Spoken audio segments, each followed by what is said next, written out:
ask you for, who's that, 30,000 All right, it is 6 o'clock. We'll call our meeting to order. It's Monday, March 18th, and we'll start off with the Pledge of Allegiance. I pledge allegiance To the flag of the United States of America and to the republic for which it stands, one nation, under God, indivisible, with liberty and justice for all. Hey, go ahead and take the roll call. Simonson, Yes. Rickrell, Yes. Lyon, Yes. Hollister, Yes. Coleman, Alinger, Yes. Bennett. Yes. Okay, item 4 is approval of tonight's agenda. So move. Okay, we got a motion by Lyon, Second. seconded by Bennett. We have no discussion. Take the roll. Rickrell, Yes. Lyon, Yes. Hollister, Yes. Coleman. Whoops, I'm sorry. Alinger Yes. and Bennett. Yes. Okay, next is public. Yes. Miss one. Oh, I missed one. I'm sorry. I'm just starting. Okay. We're starting back over here. Okay, caught up now? Got it. Okay. All right, next is public participation. Does anybody in the audience wish to address the council? Anybody on Zoom? If not, we'll move on. Item 6 is our presentations, the 2023 Police Annual Report.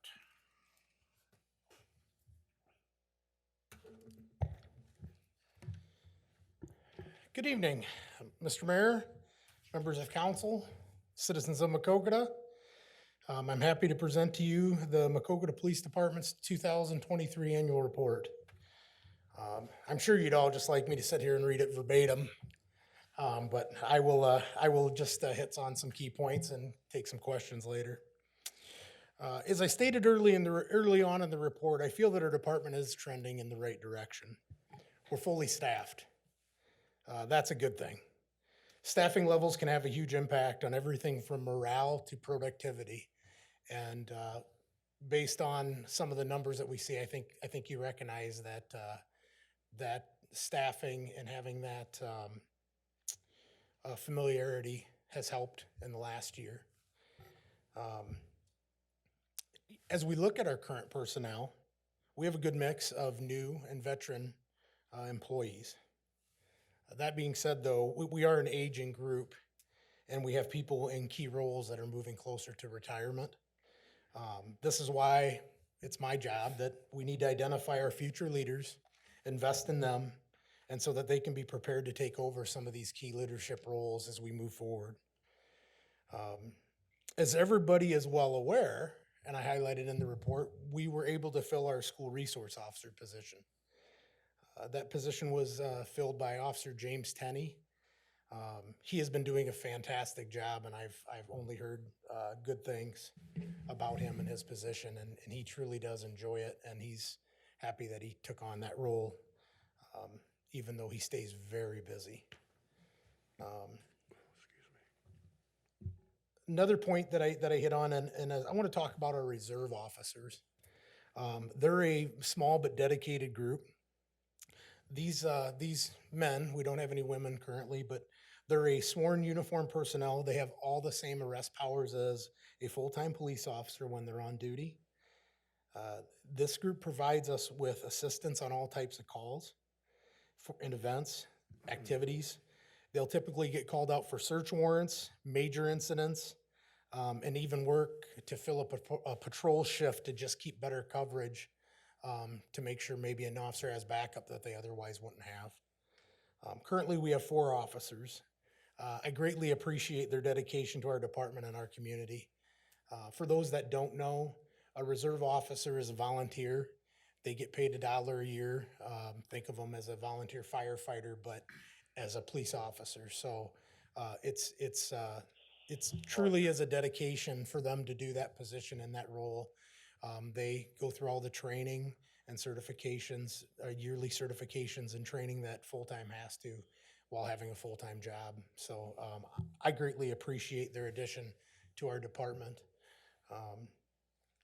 You may have noticed in the report that some Group A crime statistics, we saw a slight increase. In those areas, those were crimes against persons and crimes against society. Neither of those increases were drastic overall and still actually down from 2 years ago. So I think that's pretty good. Officers with the Maquoketa Police Department, we practice proactive policing strategies. Simply put, our officers go out and look for people violating the law. They also, on downtime, will do business checks, and what that simply means is they'll go shake a door. If they don't have a call they're answering to or don't have a crime they can fight, they will go find a door or a business and check it and make sure that everything is secure, just to stay busy and proactive and be seen. I highlighted a number of building improvements and updates. I want to take the time to thank Melinda Thompson again. She volunteered her time to do some painting in our department, which is absolutely wonderful. She helps us do that. We added a new sign to the police department on the entry door, as well as our department patch on the door. I think these give us a nice professional look for our building, and I think it's something that we can take pride in. We had a few other significant improvements with the equipment, one being a brand new vehicle in December, and I want to thank you for your support for that. I noted some of the other equipment upgrades, one being the updated shotguns that we had. That was much needed. Some of them were probably there from before I was born, and gives us some uniformity to them. And that was spurred with a $1,000 donation from a citizen, and we're pretty grateful that we had that support and support from council and city management. What took up the majority of my report is I focused on our community engagement. Clearly, we had lots of positive community engagements. We'll continue to do these as much as we can, and year after year, and build on those as well. And although I cited a number of them, I want to mention those are just the highlights. So many other acts of kindness and community interactions from our officers really do go unreported, but they certainly don't go unnoticed by the public. So I commend them. I firsthand have seen officers pull money out of their pocket to hand somebody in need or buy a dinner, and we don't see that in a report, but we truly do have good employees and good people that care about their community, which is kind of my focus of my presentation tonight, obviously. The members of the Maquoketa Police Department, our officers and dispatchers, they take great pride in their jobs and the services they provide our community. I'm thankful that they are a part of this organization, and I am proud to work alongside of them. I'm grateful to live and work in such a supportive community like Maquoketa. I want to thank our citizens for their continued support of your police department. Finally, I do want to recognize city staff and our current and former council members for your support of the police department. We really did come for a lot of asking this year, and it was well within need. But I do thank you for your support and understanding that we to grow and be better, we needed those things. It is very noticed and appreciated. I got lofty goals here. I want to make the Maquoketa Police Department viewed as one of the best agencies, not in Eastern Iowa, but in the state of Iowa. And we have the foundation to do it. So I thank you for your support. I thank the community for their support. And as long as I'm here, we will keep working to be better. So I'll take any questions if you have any. I think we all agree, we'll do our best to have your back every time. I appreciate it. Thank you for your report. Thank you. Okay, next we move on to a public hearing. It's a public hearing regarding plans, specifications, and form of a contract for the East Water Tower painting project. Go ahead. Well, Mayor, Council, that's going to be a tough act to follow, so I don't know if the rest of this meeting will be as thrilling as that, but I'll turn it over to Mike Shimkus. He's one of the principal engineers at WHKS Engineering out of the Dubuque office, so he'll cover a little bit on this project. Yeah, so I'm Mike Shimkus with WHKS. Kevin Graves, who's our project manager, had a conflict tonight, so I'm here, and I think between Josh and I will be able to answer any reasonable technical questions that you have, or do our best. I think, from my perspective, the fact that the agenda states that we had a smashing competitive bidding success is one of the highlights of my day, possibly the month and year, because in this day and age, we don't see a lot of, we don't see as many of these as maybe we would like or are used to. The quick summary is that we had 12 bids, and they ranged from 154,000 to 416,000. So that's a lot of pursuit, that's a lot of competition. And we are recommending that the project is awarded to Central Tank Coatings of Elgin, Iowa for 154,000. The engineer's estimate was 175,000. So we're still in underneath that. And overall, I think everything looks good. They have worked in Maquoketa before. I think it was about 20 years ago. I believe they did the West Side Tower. And we've checked a few of their references, and everything's coming back looking very good. Are there any questions? So we know that the paint that's currently on the tower has lead in it, and I'm assuming that this company knows that they're dealing with that lead and they'll take the necessary precautions, so I mean, we don't have lead dust in the air or particles from that on the ground endangering wildlife or any children that, you know, they see a speck of paint and want to take a bite, but. Absolutely, and I have not been part of some of the conversations that Josh has had with Kevin specifically about that, but we are aware of it, and the importance of containing that and handling that in a responsible manner is something that's incredibly important, and I believe that the contractor is fully aware of that. Yes, and also WHCAS remains under contract through the job on an inspection basis Okay. too. So that is also going to be part of their duty to have overwatch for that problem. Thank you. How long do you think this project's gonna take? Plus or minus a day or two. Close enough. That's it. I'm not sure. The completion date is September 20th of this year, and I believe they're supposed to get started within a few weeks of the notice to proceed date. I'm not sure what the full timeline is for the project. It will be a few months. Our bid requirements called out as summer 2024 or fall 2024 execution.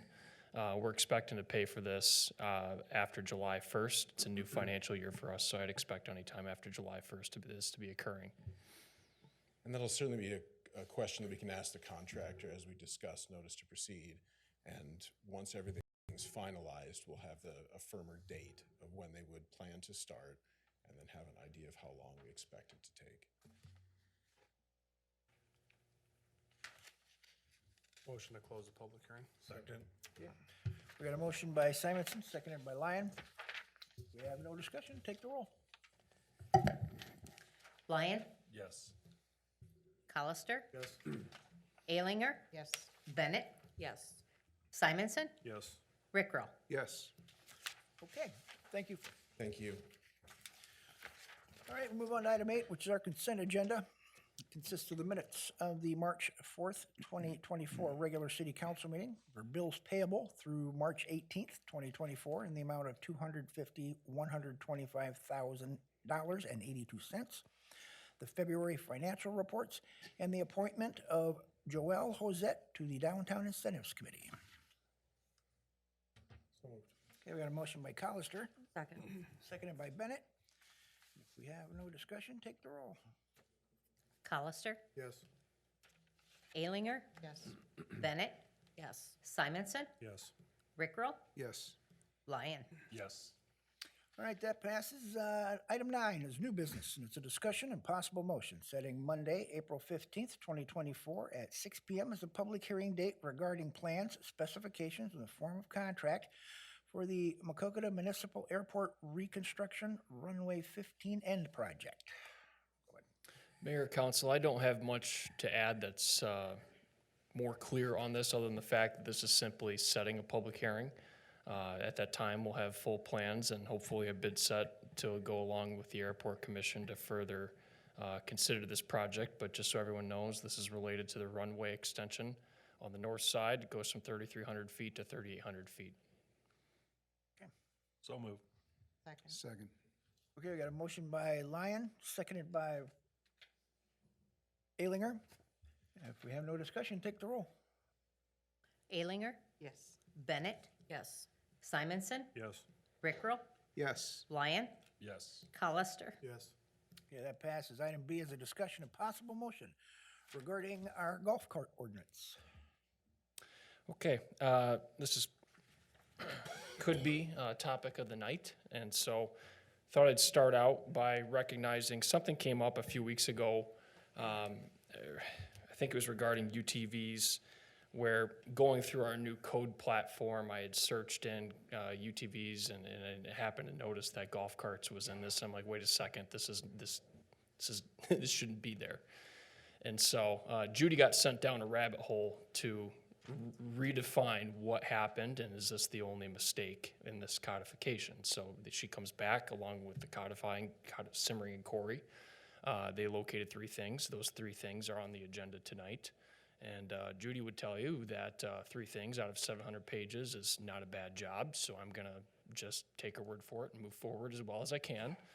But we did discuss this with Councilman Simonson. We did not have a quorum for a Public Safety Committee meeting to make a real recommendation here, but it was largely suggested that we put this back in front of the council like we did approximately 2 years ago. Just to kind of open it up, have some discussion. I've laid out 3 options for you that are seemingly a path, but I'm seeking direction tonight so that we can return the following meeting and start in with an action. And the prior conversation we had 2 years ago was about licensing and potentially licensing, and we did not move forward with that. There were a number of issues that came up about a golf cart's ability to have seatbelts or abilities to accelerate and avoid a collision. And golf carts typically don't have those things, but sometimes you can upgrade them with the lights and all the acceleration required. And so with this and this background I provided you tonight, I had a link in here that describes the code, which is pretty standard according to the Iowa League of Cities.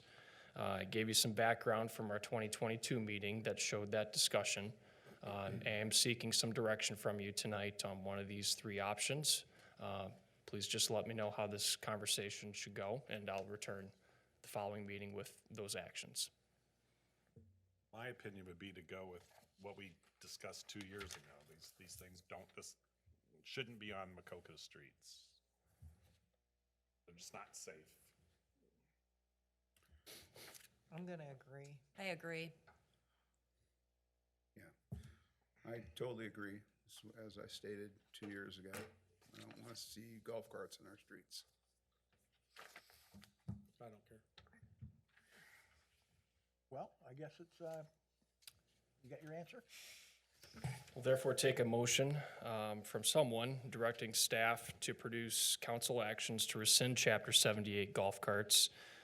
We would then return at the next council meeting with the first reading to rescind that ordinance. Somebody want to make that motion? So moved. Second. We got a motion by Lyon, seconded by Alinger. So if we have no more discussion, take the roll. Bennett, Yes. Simonson, No. Rickrell, Yes. Lyon, Yes. Colister, Yes. Alinger. Yes. Okay, that passes. Item C is an ordinance amending the Code of Ordinances of the City of Maquoketa, Iowa by amending provisions pertaining to ATVs, Chapter 75.05. This is the first reading. Mayor, council, similar to before in 2022, we had a number of UTV and ATV regulations as well as streets that these could travel on. And the governor in the state of Iowa opened up more freedoms for ATVs and UTVs, and we thought it was best for the city to kind of wash our hands of requirements and just follow what the state code had. And that's what's before you tonight, is correcting the codification language to reflect that section 321.234A so that we follow what the state dictates on UTVs. So moved. Okay, we got a motion by Colister, Second. seconded by Bennett. Any discussion? Then take the roll. Simonson, Yes. Rickrell, Yes. Lyon, Yes. Colister, Yes. Alinger, Yes. Bennett. Yes. Okay, that passes. Item D is an ordinance amending the Code of Ordinances of the City of Maquoketa, Iowa by amending Chapter 70.03 parking violations. This is the first reading. Thank you, Mayor, Council. This one is fairly simple. It's a correction that these are paid at the police department, not the office of city clerk. There's not much else to add here. It was just a simple mistake. So moved. Okay, we have a motion by Bennett. or Second. Alinger, seconded by Bennett. Any discussion? Take the roll. Rickrell, Yes. Lyon, Yes. Colister, Yes. Alinger, Yes. Bennett, Yes. Simonson. Yes. All right, that passes. Item E is an ordinance amending the Code of Ordinances of the City of Maquoketa, Iowa by adding new stop signs on Bear River Drive. And this is the first reading. Mayor, Council, this, I wish we would have brought up a few meetings ago. We did ask around to ask if any intersections in town lacked any signage. And as luck would have it, we return the next meeting with another set. So I say it again, that if there's any other intersections out there without signs, we'd like to know. So this is the Pocket neighborhood, and it was just finished without any street signage there. And Frank and the crew have put up signs there already, recognizing that this, in anticipation of, will happen, but I see no reason to move this forward. Not to move it forward? I anticipate that you're moving this forward. Did I mix up words? I apologize. Second. Okay, do we have a motion? I motion. Oh, you motioned it, okay. If we have a motion second, go ahead and take the roll. Lyon, Yes. Colister, Yes. Alinger, Yes. Bennett, Yes. Simonson, Yes. Rickrell. Yes. Okay, that passes. Item F is a resolution approving Alliance Water Resources compensation for services for fiscal year 2024, 2025. Mayor, Council, this was discussed at Public Works Committee last Monday. In short, this is a 3.2% offer. Jake Dorn of Alliance is here tonight. Jen Schwab is here as well. We discussed this at some length. I think 3.2% is right about where inflation continues to be over the past 2 to 3 months. As far as staffing goes, they're still pursuing a hire. They are still training. If there's something outside the capacity of Alliance, they're contracting it out on their expense, not the city's. And so with some deliberation, this comes to you tonight with a recommendation for the Public Works Committee, and I see no reason not to move this forward. Can we roast Jen in her first? You're welcome to do whatever you want. So moved. Okay, we have a motion by Colister, Second. seconded by Rickrell. If we have no more discussion, take the roll. Colister, Yes. Alinger, Yes. Bennett, Yes. Simonson, Yes. Rickrell, Yes. Lyon. Yes. Okay, that passes. Item G is a resolution approving a bid in the amount of $32,296 submitted by Maquoketa Ford for a Ford F-150 Lariat Super Cab pickup truck. Go ahead. Mayor, Council, thank you. I have another item that you're welcome to roast a department head if you wish, but if you've seen our 1999 gray GMC park vehicle, you might understand where we're coming from on this one. And the discussion I had last year with Frank is whether or not a park truck needs to be a 3/4 ton versus a 1/2 ton, and we end up in a good budget spot for you tonight. So we did the best we could to call out what we hope for in a parks vehicle with some good local bids and tried to get an apples to apples comparison. And when Frank received some bids back, it was more of a Honeycrisp apple to a Jonah Gold apple comparison. So he had to kind of pick and choose what the best fit was for the department, and what the Public Works Committee ultimately recommended, along with Frank's recommendation, was the Maquoketa Ford bid for $32,296, and that was based on a longer bed for all the tools that go along with that truck. Frank, do you have anything to add? Nope, you did a good job. So moved. Okay, we have a motion by Colister, Second. seconded by Bennett. Lariat package. We have no more discussion, then go ahead and take the roll. Alinger, Yes. Bennett, Yes. Simonson, Yes. Rickrell, Yes. Lyon, Yes. Colister, Yes. Okay, looks like you're getting a truck, Frank. Thank you. Item H is a resolution approving the East Water Tower recoding project bid to Central Tank Coating in the amount of $154,000. Motion by Colister, Second. seconded by Alinger. And if we have no discussion, take the roll. Bennett, Yes. Simonson, Yes. Rickrell, Yes. Lyon, Yes. Colister, Yes. Alinger. Yes. Okay, item I is a resolution approving plans, specifications, and form of a contract for the Prairie Creek Gully and Stream Stabilization Project, and setting that public hearing and authorizing invitations to bid. So go ahead. Thank you, Mayor, Council. I'm going to turn it over to Megan Funke in just a minute with WHCast. She's on Zoom. I did not make her drive down from Rochester, Minnesota tonight, but she's got a really neat presentation. We have a really neat project happening in the Prairie Creek watershed over there related to the Destination Iowa thing. So I'm pretty happy to present this to you tonight. And if you want to get in the weeds with any questions, please do so with Megan. I did caution her to use about 5 to 10 minutes because I think that she could go on for about an hour or two on this. So if there's anything you'd like to recommend or call out, please do so. But I'll turn it over to here and share my screening rights with her, make her a co-host. And Great. Megan, Can it's all everybody- yours. All right, can everybody hear me okay? Yes. All right. Share my screen.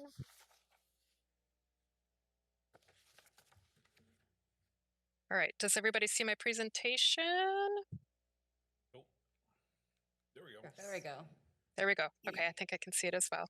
Great. Well, Mayor and Council, thank you. My name is Megan Funke. I'm the Water Resources Team Lead in our Rochester office, and I'm presenting the Prairie Creek Gully and Stream Bank Stabilization Project.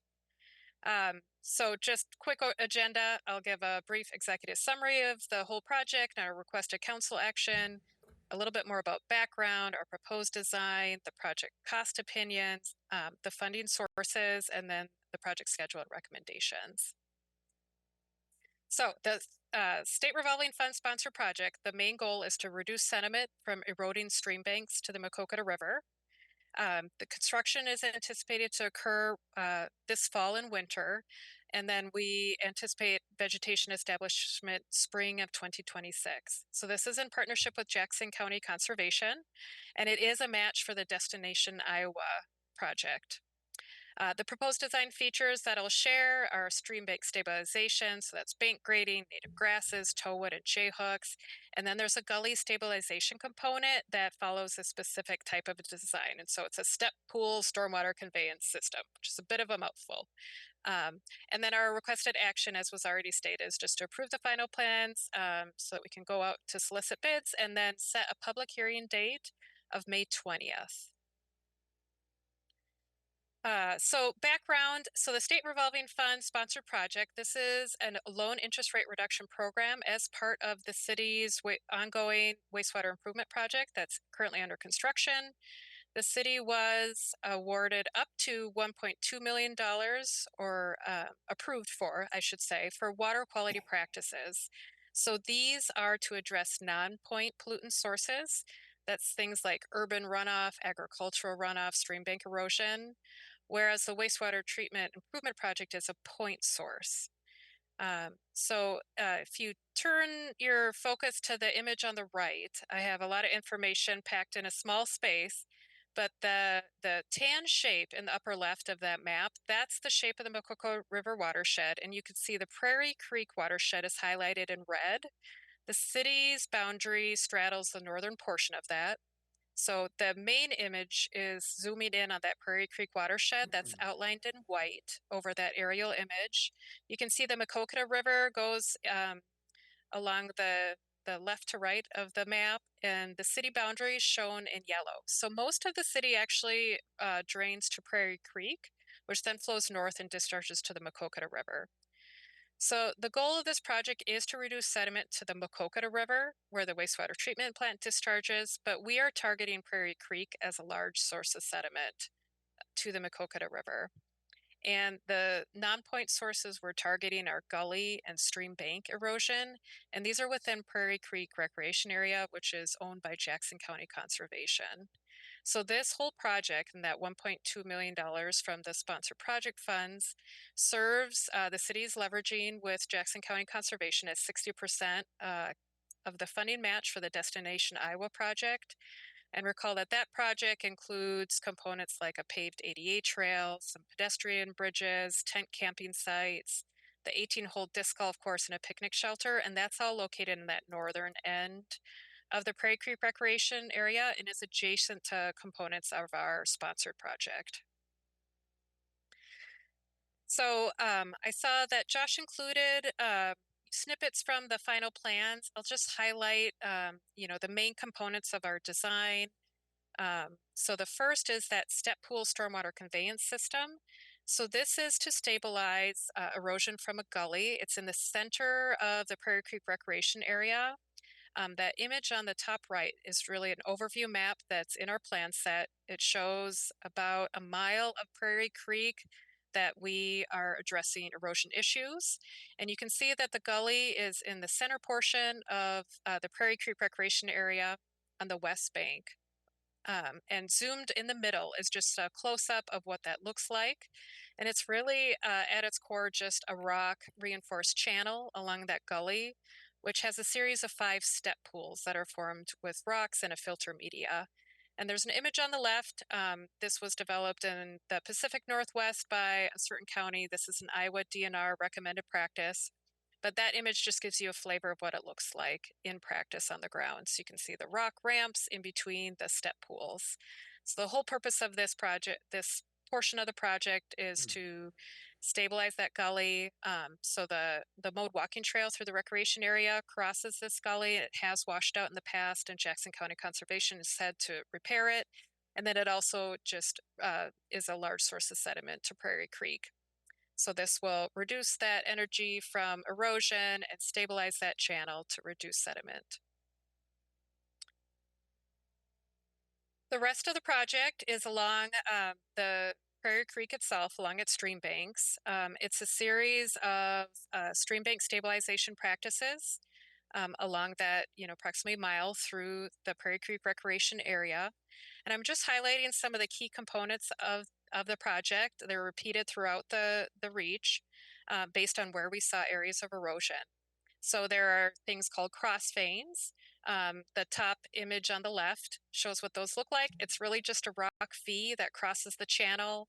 It directs flow away from the banks to the center of the stream. It also sets the stream bed so that a head cut, so a portion of the riverbed that starts to erode away, doesn't continue eroding through the entire project. There are some rock riffles, which is an area of stream that's fairly straight, where we replace the sandy, silty stream bed with a rocky base. And then there's some larger boulders that protrude up from that rocky base that also help to reduce energy and reduce erosion, but supply some fish habitat. And then there's portions of the project that are shown with the red shading throughout the plan set, but these are areas where erosion along Prairie Creek has caused vertical banks. We propose to grade those back to a more stable slope, and then we'll revegetate with native grasses, and this reconnects the river back with its floodplain. At the base of all those slopes, we'll install tow wood. So the base of the slopes experiences the most erosion, and tow wood really is just a tree trunk that we'll harvest from within the floodplain throughout the recreation area. It has its root wad intact, and it gets inserted into the bank and helps stabilize that tow from erosion, gives it more of a mass and some material. And so that bottom image on the left, you can see under all the vegetation on that bank is where you can see the root wad, and then the tree trunks get embedded into the stream bank to stabilize those undercut banks. And the last item, we call them J-hooks, but it's essentially half of a cross vein, but it's just a rock arm that sticks out from the bank, and it diverts flow away from the banks and reduces erosion. So all those in conjunction combined together will reduce and stabilize the banks and reduce erosion. And that's the goal of the project for these sponsored project funds. In all, and I'm showing the image on the right is just highlighting the entire project. The areas in red, like I said, are the areas of bank grading, and all those in-stream features like J hooks and cross veins are scattered throughout. But in all, the project has about 2,500 linear feet of that bank grading and tow wood to stabilize the stream banks where we see the worst of the erosion. There's 70 acres of native seeding along the stream banks and in the floodplain, including one field that's in the southeast portion of the whole project. There's 15 J hooks, 5 cross veins, 2 rock riffles, and that step pool stormwater conveyance system on the gully. Our cost opinion from this March is 1.066 million. That's a little under our total awarded amount through the sponsored project funds. And the thing I wanted to highlight is when we set off on developing this project, it was designed to be scalable. So that means it's a linear project. We have a certain length of stream bank and number of J hooks and the in-stream features that are included in this 1.066 million amount. But this project serves as a match. So we want to target that that match amount for the Destination Iowa grant as closely as we can. So when bids come in, we have the ability to scale the project slightly to either add a few more banks, a few more areas of bank grading, or reduce a few so that we can target that match amount. And then Josh, did you want to step in here to talk more about the funding? Sure, I will. Thank you. Okay.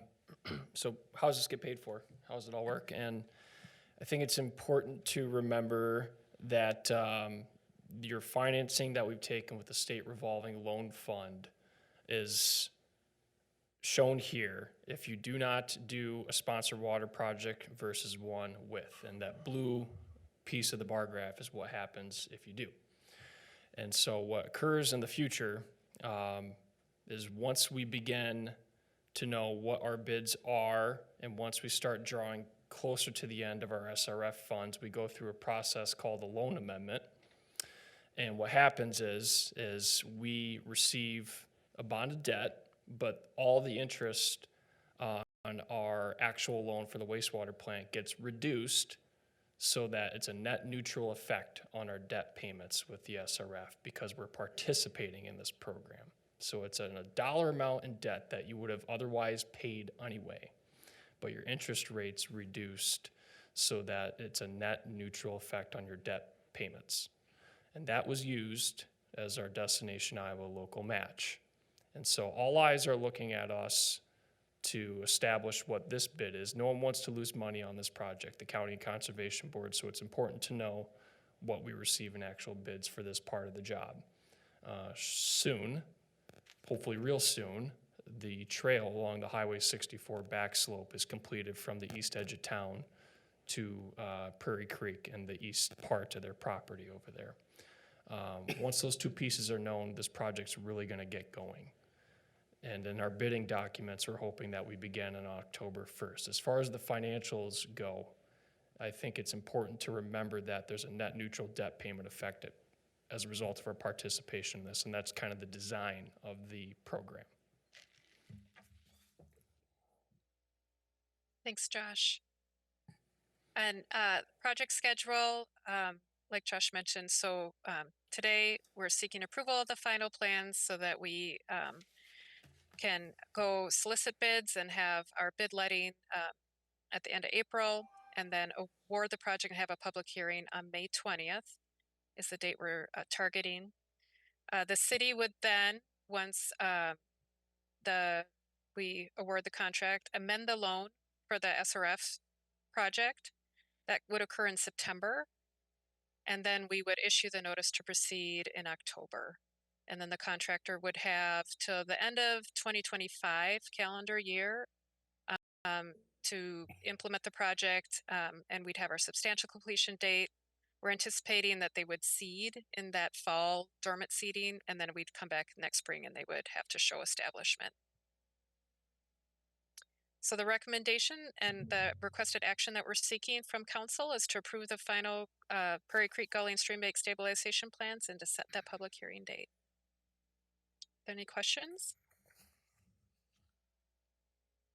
I don't think so. Anybody want to make that motion? So moved. Okay, Second? we have a motion by Rickrell, seconded by Bennett.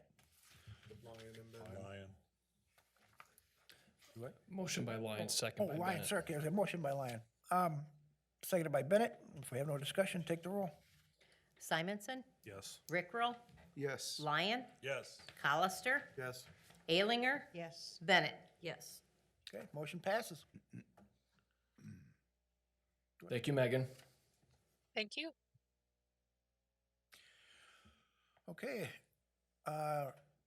Item J is a resolution approving change order number 4 on the Facade East project in the amount of $78,213.46.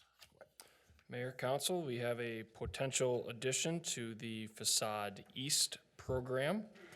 The private owner is committed to 110 South Olive Street and turning that into usable restaurant space, and part of the hopeful package for this building, looks beautiful. I hope they do get a restaurant tenant in there eventually.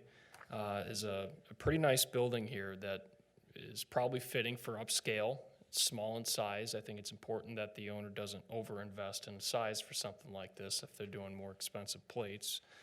But it's their wish to enter the program, so as long as it's available and there is space.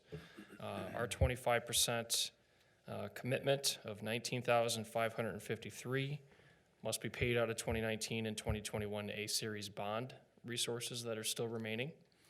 I'll take any questions if you have on this, but we're seeking a resolution to approve this tonight and allow this to move forward.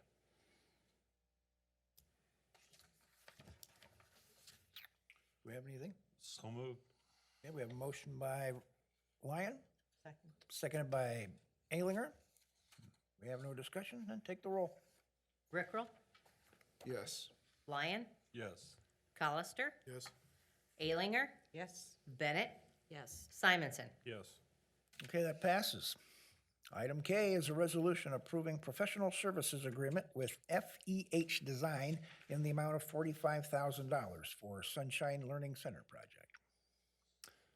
Mayor, council, we're beginning the next phase of the Sunshine Project, which is the rehabilitation of our daycare center, our main one. It's gonna add 2 additional classrooms. We did host an RFQ last year. FEH was initially chosen. There's a particular set of architects in that organization that are specialized in daycare capacities. And this is the second phase now that that grant has actually been awarded. So your approval is recommended here tonight and is covered by 1, the city's match and the ARPA fund commitment that we had, and then 80% in the CDBG funds for the project. So moved. Okay, we have a motion by Lyon, Second. seconded by Alinger. And if we have no discussion, take the roll. Lyon, Yes. Hollister, Yes. Alinger, Yes. Bennett, Yes. Simonson, Yes. Rickrell. Yes. Okay, that motion passes. Item I is a resolution amending resolution number 23-47, authorizing the city clerk to make appropriate transfers of sums and record the same in the appropriate manner for fiscal year 2023-24 for the city of Maquoketa, Iowa. Go ahead. Thank you, Mayor, Council. Andrea White, our finance clerk, is reconciling year-end financials so that we can finish up the budget and she can get it uploaded in the state software. To recognize that, this is an amendment to Resolution 2347, correcting a couple items that went before you. So she recommends approval of this tonight. Okay, we had a motion by Hollister, I'll second. seconded by Rickrell. If there's no discussion, take the roll. Hollister, Yes. Alinger, Yes. Bennett, Yes. Simonson, Yes. Rickrell, Yes. Lyon. Yes. Okay, that passes. Item M is a discussion and possible motion authorizing payment to REGA Engineering in the amount of $26,750. Thank you, Mayor, Council. I don't know how much detail to really dive into this one because this is pertaining to some particular legal information regarding the Platt Street case, but just a quick summary of this is that we did hire an independent expert to review the initial plans that the city did receive. Our contract with that independent expert was $30,000. We did receive a bill submission for $9,000 and then a $6,000. And then I had heard that they were spending a lot of time on this, but I would have never ventured to guess that we get a bill in the mail for $26,750 and that exceeds 30. No notice, so therefore I can't necessarily put it in the bills list and be done with it. It has to be brought before you for consideration. That's why it's on the agenda tonight. Pat O'Connell, our city attorney, has received this report. I mean, in his own words, he claims that we received quite a bit for what we're going to pay for.